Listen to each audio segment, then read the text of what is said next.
Angola may have its issues: a civil war that ravaged the country and many of its national parks, poaching problems, and difficult to obtain visas, but that should not stop you visiting this country. It is, after all, the largest country in Africa and has plenty to offer. From nature at its most spectacular with springboks, lions, elephants, and gorillas, to forgotten but beautiful buildings from the Portuguese colonization here. In this video, we explore the best things to do in Angola. We've collected a list of the top things to do in Angola, so make sure to include them in your list if you're a visitor. At first in the list, number 1, Luanda. The capital of Angola is full of stark contrasts. The beautiful Atlantic Ocean views are disrupted by busy ships, and the high-rise modern-looking buildings are contrasted by lean-to huts built to accommodate people in the rapidly expanding city. Overpopulation is apparent in other ways too, namely the insane morning traffic and the stink that regularly troubled the city. Number 2, Kissama National Park. Only a 70 kilometers ride south from Luanda is the Parque Nacional de Kissama, a wildlife sanctuary that has utilized stunning natural settings to protect and preserve many African species. The park began life as a nature reserve in 1938 and subsequently evolved into a national park in 1957.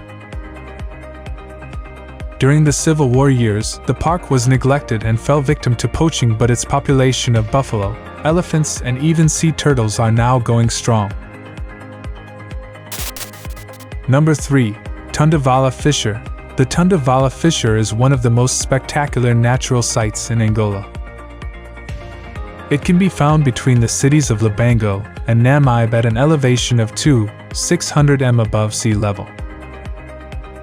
At this height, it goes without saying that the views are phenomenal and the visible vistas are some of the best on offer in Africa. Commonly reached by thrill-seeking hikers, the view of the descent back down to sea level is dizzying steep. As well as the sheer rock faces, the Tunda-Vala also has patches of savanna, grass, and forest landscapes. Number 4, Dilolo Lake. This mythical lake can be found in Mexico, eastern Angola. It is the largest lake in the country and serves as an important tourist spot. Despite being situated just outside of the Cangandala Park boundaries, the lake is teeming with wildlife, including rare bird species and aquatic life. The lake is an impressive 12 kilometers in length and sits at roughly 1,000 m above sea level. The reason for the myths surrounding this lake are the unusual waves that always head to the east of the lake. In folklore, these waves are believed to be a supernatural force to scare people from fishing the lake. Number 5, Dala Waterfalls. The Dala Waterfalls are about 60 m high and conjure a spectacular scene with the mist and spray created from the crashing of the water on the rocks below. The waterfalls can be comfortably viewed from a bridge near the base of the falls, or, for those who truly love the scene, a hotel is built only 50 m away from the waterfalls. The waterfalls, also referred to as the Chiambe River Falls, should not be confused with the Kasengo Falls, which are smaller but situated in the same area of Angola. Number 6, Maiombe Forest. The Maiombe Forest is one of the most spectacular natural areas in Angola. It boasts more than 400 square kilometers of forest, and is rather fittingly referred to as the Amazon of Africa. The forest is a fantastic location for wildlife lovers with hundreds of rare species, many of them unique to the area. Animals include gorillas, elephants, chimps, rare birds, and butterflies. The woods in the forest are equally as rare as the animals and include ebony and mahogany. Number 7, Lobito. The port and town of Lobito is situated within Benguela and is both an important part of the export and the tourist economy. The port and coastline here are popular, with anglers trying to land a whopping giant tarpon which can weigh up to 200 pounds. For the less extreme, the beach here is a great place to relax and watch the sunset. Or there are plenty of restaurants and old Portuguese buildings here which can be worth taking the time to explore for a day or two. Number 8. Benguela. The city of Benguela in western Angola is situated on a bay of the same name and is an important tourist destination for the country. The early economy of the city was established on mining, and then the slave trade to Cuba and Brazil.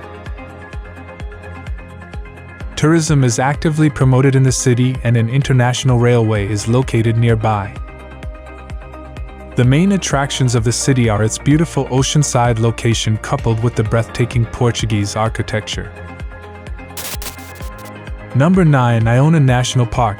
The largest national park in Angola, the Iona National Park is situated in the most southwesterly point of the country. It covers an expansive area of over 15,000 square kilometers. Although the national parks were hit hard by illegal animal poaching during the Civil War, efforts to replace and restore the wildlife in the park are underway. As well as animals such as springbok, ostrich and cheetah, the park is also home to indigenous people who, according to scientists, are the most culturally intact people on the continent. At last in the list, number 10. Cangandala National Park, another beautiful area of national park in Angola. The Cangandala National Park is the smallest of the parks in Angola, but it still has plenty to offer. The area is home to the amazing giant sable antelope, the rarest antelope in the world and the national symbol of Angola.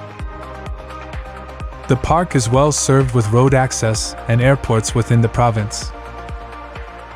The park, like many others in Angola, faces a battle against illegal poaching, and many ongoing efforts are ongoing in order to protect the park and indigenous wildlife.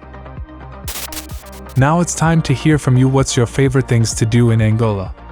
Is there something we missed? Let us know in the comments section below, and don't forget to give this video a like and subscribe to Greenable if you haven't already. Click the bell icon to stay updated on all our latest content.